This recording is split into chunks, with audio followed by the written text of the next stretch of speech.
If you've ever been underestimated, if you've ever had someone look straight through you because you didn't fit their narrow definition of success, then you need to hear this. The smug CEO in seat 12B thought he had me all figured out. A tired single mom in a faded hoodie, flying coach with a restless 5-year-old. To him, I was just a nuisance, a piece of background scenery in his important life. He had absolutely no idea that in less than 2 hours, his life, and the lives of everyone on that plane, would be in my hands. He mocked me, belittled me, and sighed with theatrical exasperation at my very existence.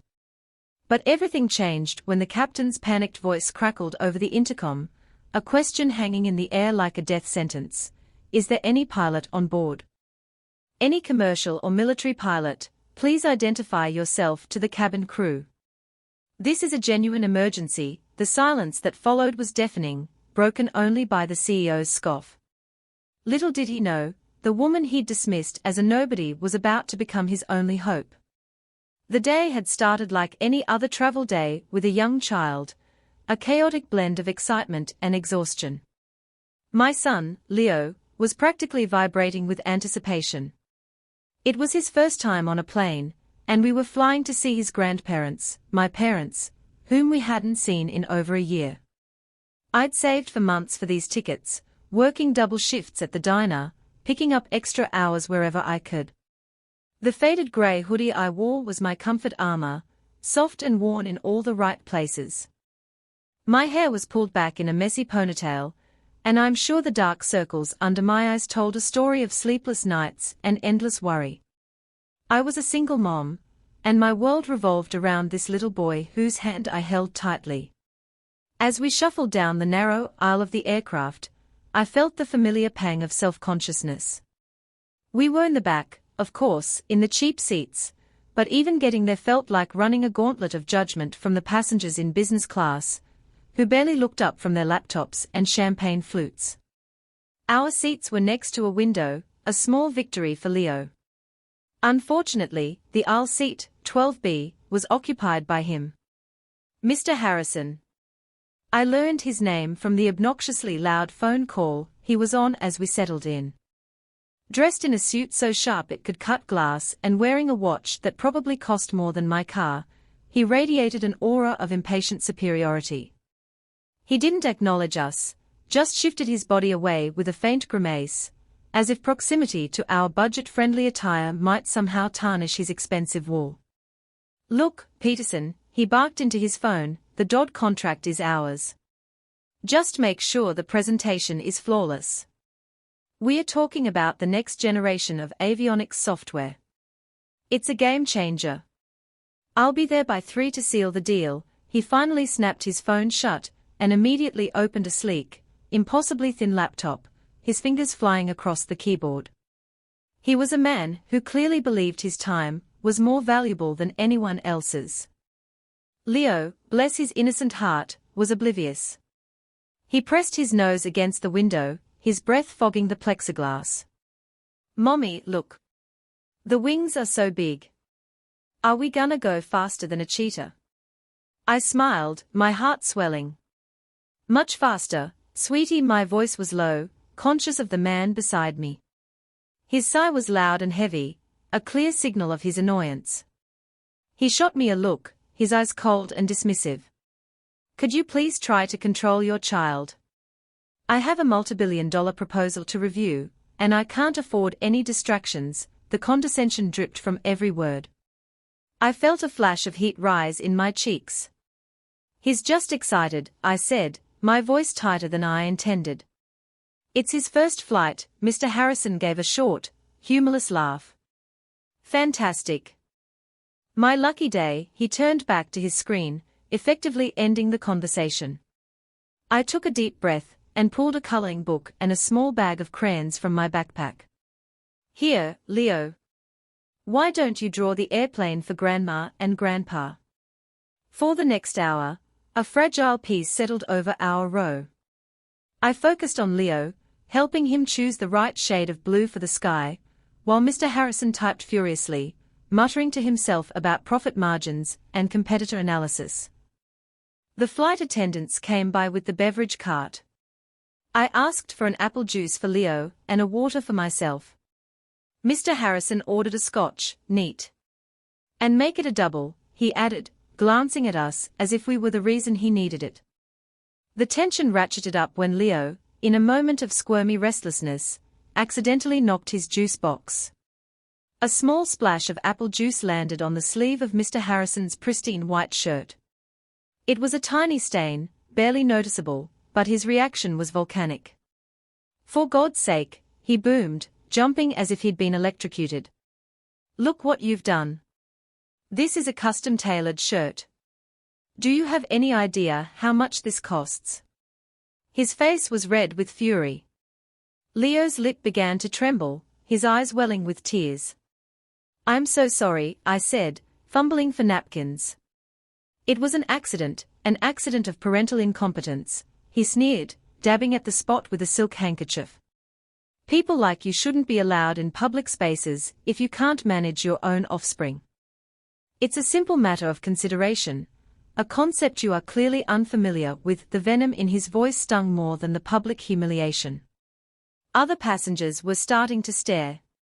Leo buried his face in my side, his small body shaking with quiet sobs. I wrapped my arm around him, my own anger simmering just beneath the surface. Who was this man to speak to me, to anyone, like that? What gave him the right? I wanted to unleash a torrent of words, to tell him that he knew nothing about me, nothing about the sacrifices I made every single day. But I couldn't. Causing a scene would only make things worse for Leo.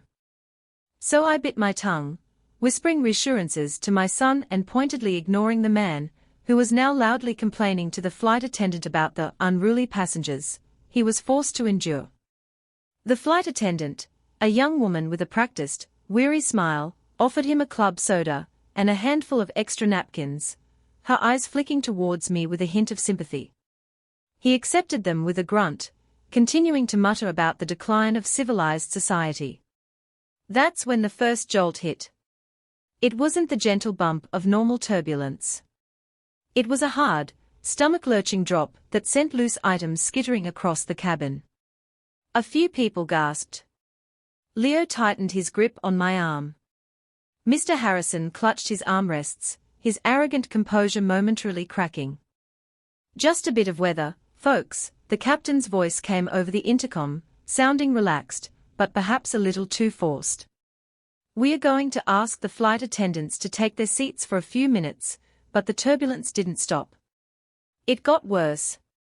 The plane shuddered and swayed, groaning under some invisible strain. The cabin lights flickered once, then twice. A nervous murmur rippled through the passengers. Mr. Harrison's knuckles were white. "This is unacceptable," he muttered, as if he could file a formal complaint with the weather. "I'll be demanding a full refund. And a voucher. A very, very large voucher." His arrogance was his shield, but it was beginning to fail him. Fear was creeping into his eyes, the same fear I saw reflected on the faces around me. I held Leo close, my own heart starting to pound. Something felt wrong. This wasn't a storm. I'd flown enough to know. The movements were too erratic, the sounds from the engines uneven. Then, the second announcement came, this time from the lead flight attendant. Her voice was strained, desperately trying to project calm, but failing. "Ladies and gentlemen, we need you to remain in your seats. Please fasten your seatbelts tightly." Her voice broke on the last word. Panic, cold and sharp, began to spread through the cabin. People were looking at each other, their eyes wide. A woman across the aisle began to pray softly. And that's when the captain's voice came on, a voice stripped of all professional calm, a voice filled with pure, unadulterated desperation. "Is there a pilot on board? Any pilot at all? Commercial or military, please identify yourself to the cabin crew immediately. We have a genuine emergency in the cockpit." The words hung in the air, sucking all the oxygen out of the cabin. A genuine emergency. In the cockpit. The implication was terrifyingly clear. We were a ghost ship, flying without a guide. The silence was absolute, a heavy blanket of collective fear. Beside me, Mr. Harrison let out a choked, incredulous laugh. A pilot? Is he serious? What kind of third-rate operation is this? He hissed, his voice trembling. We are all going to die because this airline couldn't hire competent staff. In that moment, watching him blame everyone but the cruel hand of fate, something inside me shifted. The years of suppressing a huge part of my identity, of trying to be just mom, fell away. My training, dormant for 6 long years, roared back to life. I could feel the muscle memory, the phantom sensation of a flight stick in my hand, the familiar rhythm of a pre-flight checklist running through my mind. I had left that world behind for Leo, to give him a safe, stable life, free from the risks that had defined my own. I'd traded my flight suit for an apron, my call sign for the title of mom. I had promised myself I would never go back.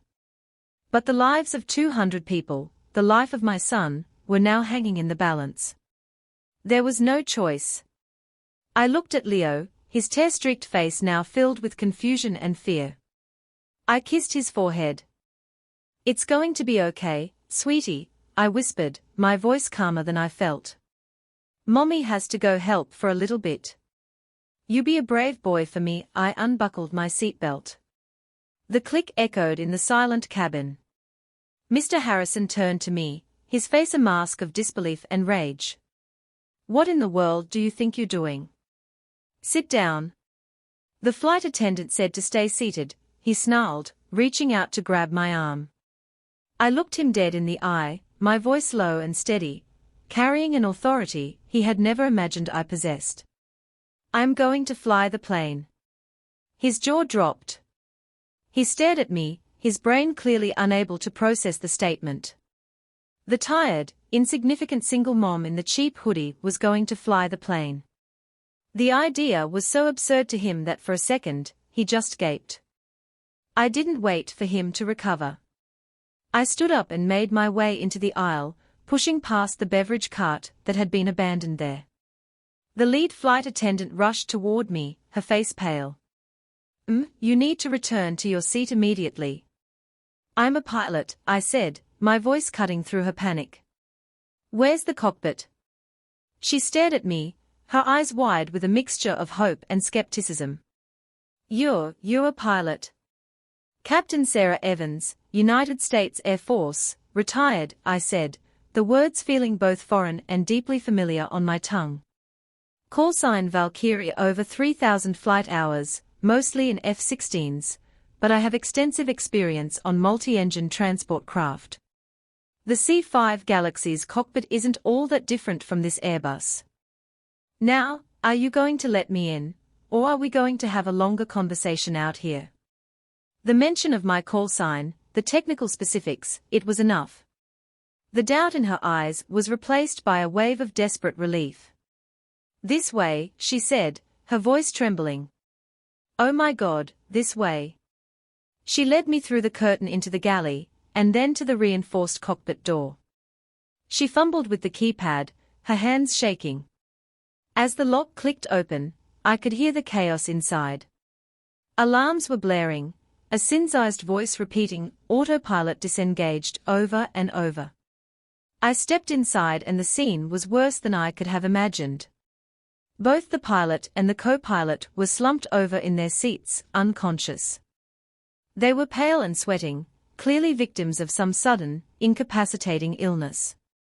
The plane was in a shallow, but accelerating, dive. I didn't waste a second. I squeezed past the pilot's seat and strapped myself into the co-pilot's chair. My hands found the controls instinctively. It was like a part of me that had been asleep for years suddenly woke up. I grabbed the yoke, my muscles remembering the precise amount of pressure needed. I pulled back gently, steadily, fighting the plane's downward momentum. The blaring alarms subsided as I stabilized our altitude. The world narrowed to the instruments in front of me, the attitude indicator, the altimeter, the airspeed. I grabbed the headset and pressed the button for the radio. Mayday, Mayday, Mayday. This is Transair Flight 482. Cockpit is compromised. Both pilots are incapacitated. I took a breath. This is Captain Sarah Evans, a passenger, now in control of the aircraft. I am a former USAF pilot. I require immediate assistance and vectors to the nearest suitable airport for an emergency landing. The response from air traffic control was immediate, a voice laced with professional shock, but immediate focus. Flight 482, we copy your mayday. We have you on radar. The nearest suitable runway is at Northwood Air Reserve Base, approximately 60 miles from your current position. Can you confirm you are able to maintain control of the aircraft? Control is affirmative, I said, my eyes scanning the dozens of glowing dials and switches. I am getting familiar with this board. Looks like we suffered a cascade failure in the primary avionics, possibly triggered the autopilot disconnect. I'm flying manual. The controller's voice was a lifeline of calm in the storm. He began feeding me information, weather conditions, runway details, approach patterns. Back in the cabin, the silence had been replaced by a flurry of whispers. From the corner of my eye, through the small window in the cockpit door, I could see Mr. Harrison standing in the aisle, his face as white as a sheet. He had watched the whole thing. He had seen me take command. The woman he had insulted, the woman he had deemed worthless, was the only thing standing between him and a fiery death. His entire worldview had been shattered in the span of 5 minutes. His money, his status, his custom-tailored shirt, none of it mattered at 30,000 feet. The landing was going to be tricky. The weather at Northwood was turning, with strong crosswinds. The controller warned me about wind shear on the final approach. This wasn't going to be a simple point-and-shoot landing. It was going to take every ounce of skill I had. For the next 20 minutes, I was no longer Sarah Evans, the tired single mom. I was Valkyrie. I communicated with the ground, directed the flight attendants to prepare the cabin for a hard landing, and flew the plane. The massive Airbus felt surprisingly responsive, an extension of my own will. As we descended through the cloud cover, the runway lights of the airbase appeared, a beautiful, welcome string of pearls in the grey twilight. Flight 482, you are cleared for final approach, runway 29er, the controller said.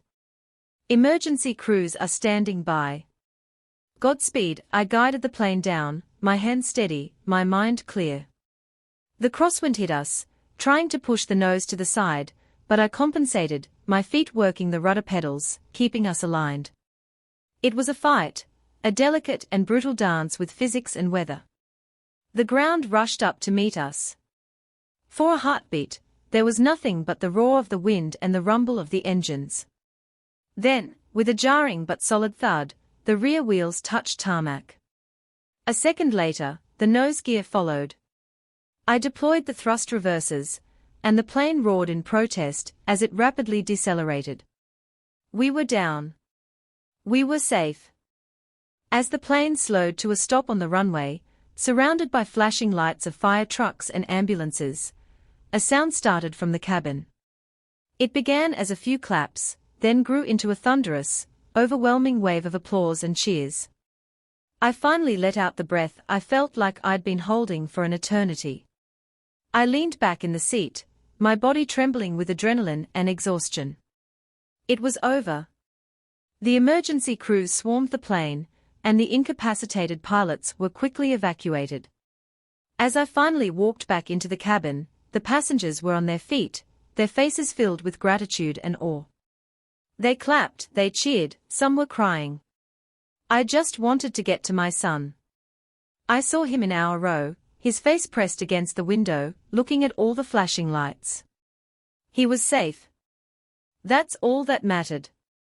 As I reached my seat, a figure blocked my path. It was Mr. Harrison. His expensive suit was wrinkled, his face was pale, and his eyes, for the first time, held no trace of arrogance. They held a profound and unsettling mixture of shame and wonder. I I don't know what to say, he stammered. You saved us. All of us. After how I treated you. I am so sorry. I was an arrogant fool. I looked at him, not with anger, but with a profound sense of pity.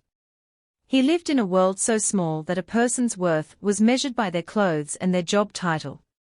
Don't apologize to me, I said, my voice quiet but firm. Apologize to your own ignorance.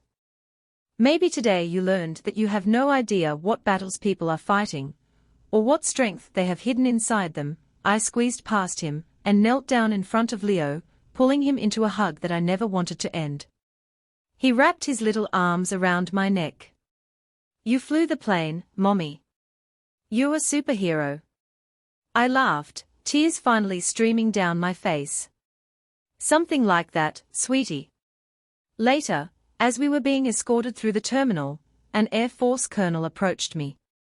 He told me the CEO, Mr. Harrison, was the head of Harrison Aeronautics, and he had been on his way to Northwood to pitch a new avionics software system to the Department of Defense.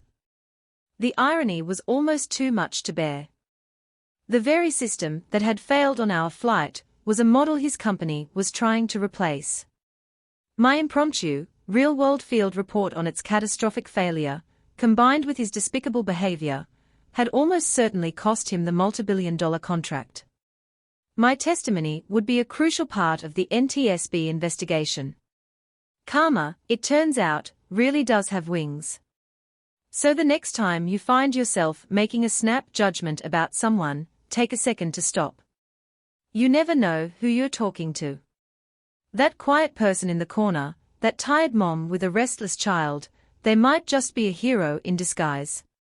Remember that strength and value aren't worn on a sleeve, they are carried in the heart. If you agree, smash that like button, and I'd love to hear your own story of being underestimated in the comments below. Don't forget to subscribe for more stories that prove you should never, ever judge a book by its cover.